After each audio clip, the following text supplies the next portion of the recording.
America, and good evening, Europe. This is the Day 9 Daily, number 453, where we learn to be a better gamer. Before the show, I just asked where everyone's viewing from. We have a lot of Swedens and Germanys right now. Surprisingly, I've seen like 5 Texases. We have some Denmarks, England, Norway, Florida, pancakes. Wow. Just so you know, I'm actually going to show you what it is that I see for this. Let's just go ahead and do this. Zhinga. Look, you guys are active. You guys just get it done. Holy crap. Apparently people are indeed tuning in from everywhere, and it is so good to have literally all of you. I've missed all of you so much. And for now, you don't have to type your country anymore. And I should also turn slow mode on the chat. Slow mode is not on. There could be some nerd on there like, Sweden, Sweden, Sweden, Sweden, Sweden, Sweden, Sweden, Sweden. And the chat channel's like, yeah, come on, that's fine. Oh my god, visible drool. Excellent. Wonderful visible drool. So, what are we going to talk about today? Today's daily is going to be on LiquidSheth and his kind of remarkable, I would just call evolution of Zerg vs. Terran play that's become surprisingly, I would say, a key moment in time. Because, yeah. The matchup has just become a little bit weird for Zerg in the late game, and we're going to see how Sheth peels all that apart with the dropping play. Before we go into that, I wanted to announce Fun Day Monday next week. Cannon rushing as much as possible all game long, cannon counterattacking, cannon pushing, cannon aggression start to finish. Send those to Monday at day9.tv, and I think that's the only announcement that needs to happen. Other than, of course, the fact that I didn't put Skype on DND. And it also... You know, these morning dailies, these European dailies, for some reason make my life feel so much like it was in school, where it's like the night before, and I'm like, oh, I haven't prepared for the daily yet. Oh, God. And I'm like staying up late. I'm not trying to get the daily done. My alarm goes off at 9, and I think I can sleep till 9:30. I don't know why my brain does this, because when my alarm went off at 9:30, I was like, holy shit, I'm going to be late. I had to like spring out of bed, and I had to spend all this time doing my hair. That's always an important part of the morning, to have this really floppy, limp, flaccid, bangy thingy going on. But my god, did I ever make it. So let's go ahead and hop into the topic of today's daily right now. So, that's what's going to make me interesting. In every matchup, any matchup, I don't care if it's mirror or not mirror, or even if it's another game like Command & Conquer 3, you should always be putting some amount of pressure on your opponent all game long. There should always be some way in which you can put him to really tough, really hard decisions. Let's talk about the first most basic one. Any form of attacking puts him under some kind of pressure. There's a lot of bad attacks, like if there's a Terran player who's walled off and you're attacking with only Zerglings into that, it's going to be bad.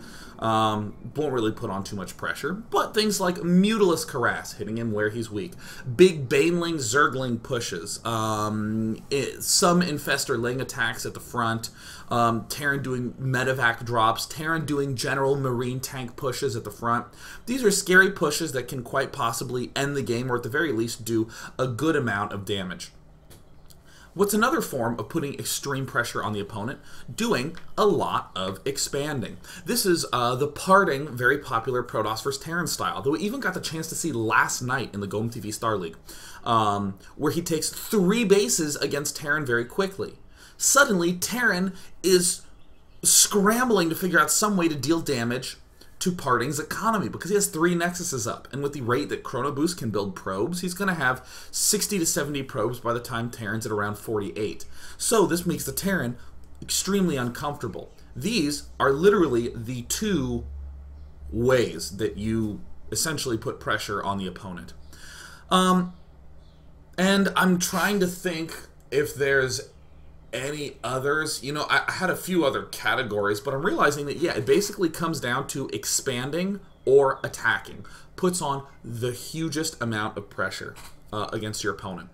The reason we just discussed all of this is that at every point in time, you want to be thinking of some sort of pressure that you're going to put on your opponent. I'm getting this upgrade now so I can do this attack later that will put pressure on him. I'm getting this unit so I can defend my 3rd base, which will put pressure on him. The Zerg buddies against both Protosses and Terrans have had this weird issue as of late where they will get Broodlord Infestor, the deadly money mixture, and they'll still lose. They won't quite be able to put pressure on the opponent. The way that Zergs have dealt with this in Zerg vs. Protoss is to expand huge, to do huge numbers of expanding and to not really attack with the Broodlord Infestor, to largely use it defensively. But against Terrans, there's been this increasing issue where you can't manage the Terran's mobility nearly to the same degree that you can manage a Protoss's mobility. The Medivacs and the Marines are just a little too nimble. So Zergs have been in this uncomfortable spot against Terran where they hit late game and this Broodlord Infestor army can't quite close the game out. In particular, Broodlord Infestor as an attacking force is very, very slow. It is essentially unable to force a confrontation to happen. The alarms of day 9. Yes. I don't want to shut the window, though, because I love my birds. But anyways, I'm going to finish with this point. My ADD is maximum this morning. I must chug more caffeine. Okay, so... in this late game situation, you can't force a confrontation with Broodlord Infestor. The Terran player just runs away from you. So in other words, Broodlord Infestor is only really good at killing expansions because the expansions are pinned. Expansions can't move around a lot, especially if they're planetary fortresses. So this is kind of an uncomfortable spot for Zerg to be in. And I'm actually going to show this game briefly. This is a game from MLG Columbus. With the sound on. This is a game from MLG Columbus in the open bracket where Stefano is taking on Polt. Stefano literally taking the whole map. Polt doesn't even have a very good army against Broodlord Infestor. We've got 4 Broodlords, 5 Infestors, 25 Marines. Literally the only thing that can shoot up. So I'm actually going to just ooze forward a little bit in gameplay. Where Polt has this very odd style where he's not going to be going Ghost in this matchup. He's really not. There's some Broodlings going over here by Stefano, but he's largely going to stay Metal. Viking and Thor is his response to Broodlord, as opposed to Viking Ghost, or as opposed to a lot of dropping. So at this point in the game, virtually everyone was convinced that Stefano was going to win. I mean, look at all these expansions up here. But I want you to just look at this Broodlord Infestor force. This is exactly what I'm talking about. There is literally one location on the entire map that the Terran player really needs to worry about. Just one. And you know, I need to come back a little bit more here to the 24-minute mark. Excellent. There's literally a location. Here is the scary location. This enables the Terran player to move down here and kill off these left bases without any issue at all. One location where all the units are. Here is the problem. There's almost no pressure being applied to the Terran player.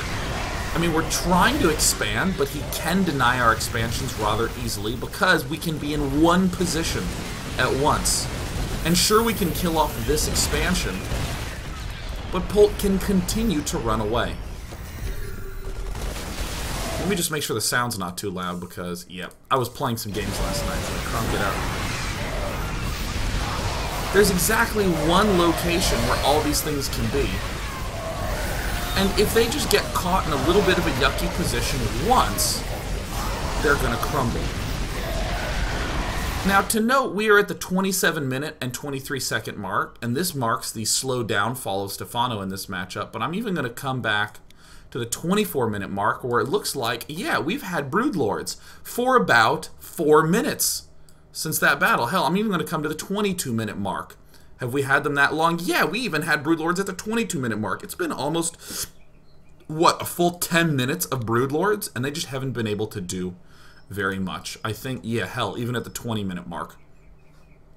So all I'm trying to illustrate thus far is that there's this weird problem where we get our Broodlords up and we're like, yeah! And then comes this period where we can't really do anything. this is the entire problem that I want to motivate. And this is one of the reasons why zergs have begun to favor Ultralisk Infestor. The fact that my Ultralisks can work so well with fungal growth and then just kind of cleave everything to death. So we're going to hop into this game from LiquidSheth against TSLPolt on Antigua Shipyard. What we're going to see at the start of this game, and we're going to go through the whole game, what we're going to see at the start in part 1 is real basics, some real common sorts of logic that Zerg's going to be doing. And in parts 1 and 2, we're in particular going to be exploring this idea of what is forcing our opponent to do things and what would be passive things that wouldn't force our opponent to do things. Because we also don't want to fall into the trap of doing the passive awful shit. And then we'll also see a lot of dropping in parts 2 and 3, the kind of cool thing that ties it all together. So let's go ahead and hop into this game where Sheth is playing against Polt. Now, I think I hope this isn't too rude of a statement, but I think that most people would consider Sheth to be not as good as Stefano. I mean, Sheth is a brilliant player, but I think Stefano tends to be people's #1 go-to best zerg outside Korea. You know, everyone loves to love Stefano. I mean, everyone loves to love Sheth. Are you kidding me? I would put that as an interest on Facebook. Sheth loving? Status will update shortly. But, again, I think that Stefano is probably the best Zerg out there. Sheth, definitely solid in his own right. But the reason I bring all this up is that this was in the open bracket at MLG, and LiquidSheth is playing against Polt right after Polt defeated Stefano. That game that I just showed you, Polt eventually wins that against all odds. And manages to advance forward where he plays against Sheth. And Sheth at this point is up 1-0. Game 1 is absolutely stunning. I strongly recommend you watch it. But yeah, just general framing of the position we're in. Because I will say, it's very easy to come up with a clever strategy. One of my favorite references for this is It's Gosu's Wannabe Cool. WBC will do things like cannon rush into 2-port Phoenix in major tournament matches when he's down 0-1. It's one thing to do that on a ladder and be like, I'm clever if I win, and if I lose, I think, well, I guess I'm not going to be cannon rushing. But if you're in a tournament, it takes balls to do that sort of thing. So, extreme respect to Wannabe Cool's balls. They are the largest in the industry. And of course, Sheth for performing his clever little adjustment on strategy in a match of this gravity is pretty incredible. Also, many Terran players out here going, oh, well, that's a funky wall off. I almost always put my barracks in the middle. By placing it here in this position, we can build the reactor add-on without having to lift off our barracks. Just a simple way to optimize time by about 2-3 seconds. Sheth sacrifices a drone. The airplane, the helicopter flies overhead. I always like the image that I'm actually casting from a war zone with an extremely well-decorated wall. That there's actually a giant cavernous gaping hole on that side, because when my window's open, there's nothing but sirens and helicopters and happy birds. So Sheth, in this situation, we're going to see does a pretty common early expand build. I didn't talk too much about the specifics, but it was a 15 pool, a 15 hatch, 16 pool, 17 extractor, or it even may have been 16 extractor, but there-ish.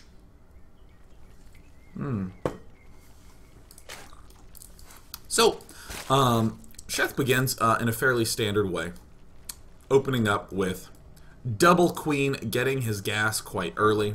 And we'll cut forward a teensy schmeensy bit. There's Polt kind of hanging out in mid. Sheth doing the injects, also getting the metabolic boost. I can't emphasize enough how normal this is, but I just thought that this was kind of cute. The spine crawler and the third queen coming up. Just standard good old goodness.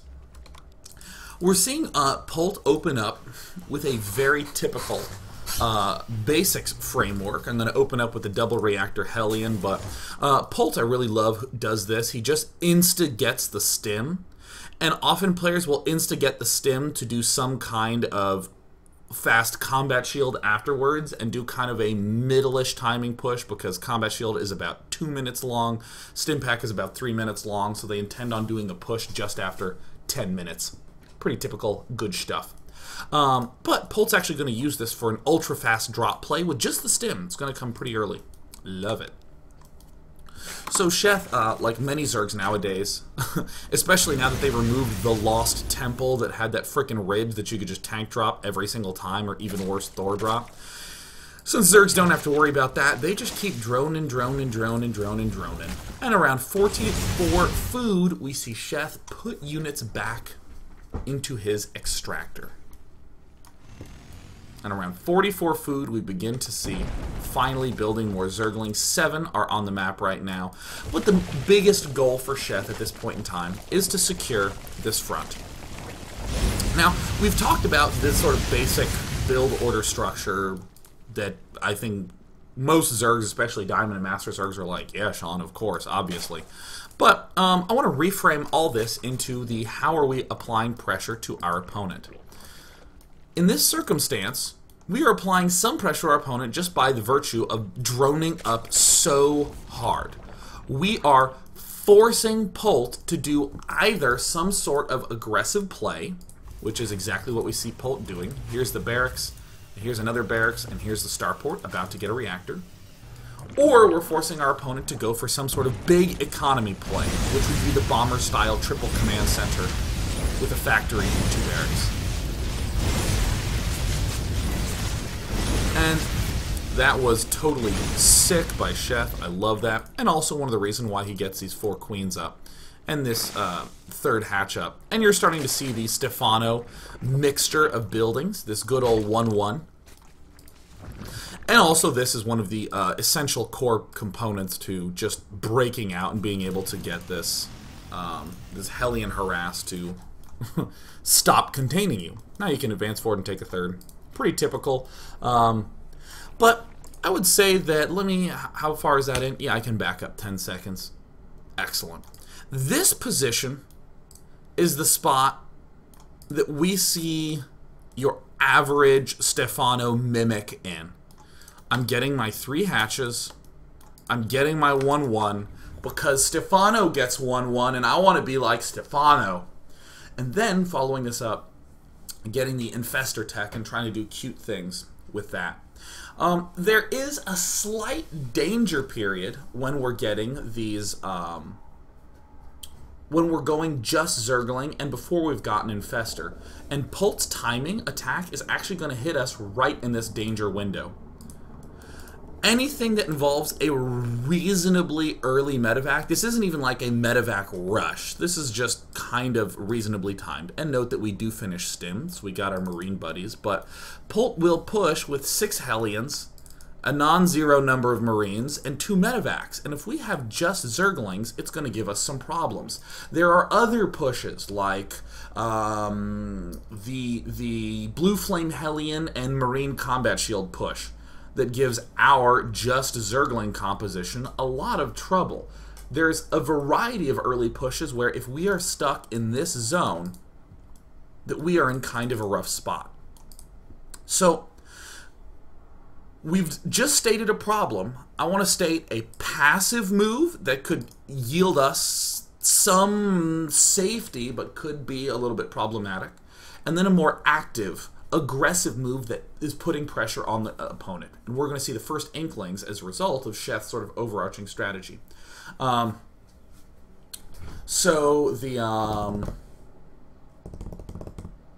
Okay, good, the stream. I was worried the stream crashed, but the stream's great. The stream is perfect right now. And if it it looks like occasionally the stream crashes for like a few hundred people, and they're all like, ah, and that stuff. And for you guys, for you 100 who can't hear me apologizing, I'm so sorry.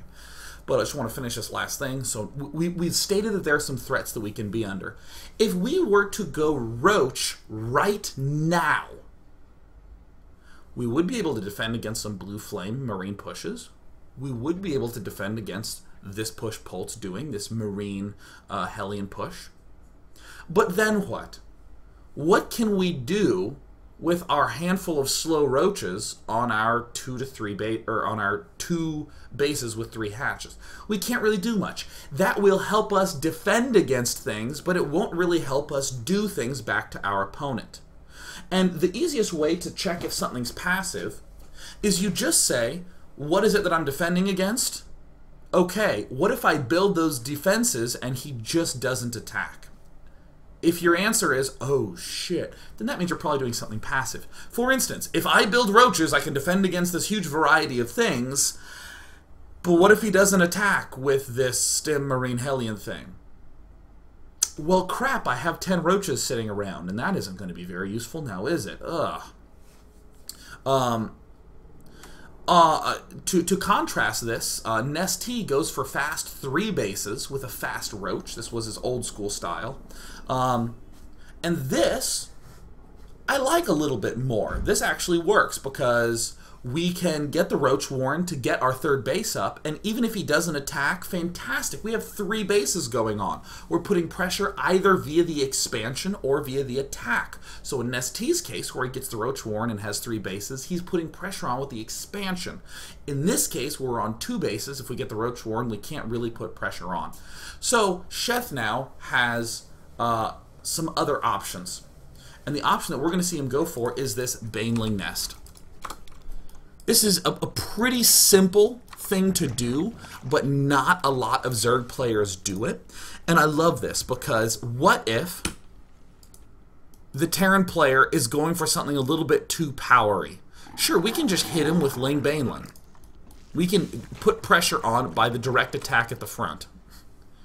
What if he is doing one of these pushes? Well, we can just incorporate a few Banelings in to help us kill it off. So there's the defensive thing. And most notably, we need a Baneling nest anyways for our nice Ling-Baneling mixture in the mid-game. So I really, really like that a lot. Here's the expansion coming down very boldly, being able to expand a little more aggressively because we have this Baneling nest. We don't have to worry about massing up too many Zerglings. We don't have to worry about over-droning too much because we can just pop some Banelings down and be in good shape. And we're going to see that Sheth does a lot of these style counterattacks with Ling Baneling pretty much all game long. So you know what? We've had a pretty long part 1, so I'm just going to stop, damn it. And now, we're going to go to part 2 in 2 minutes. Yeah! Woo!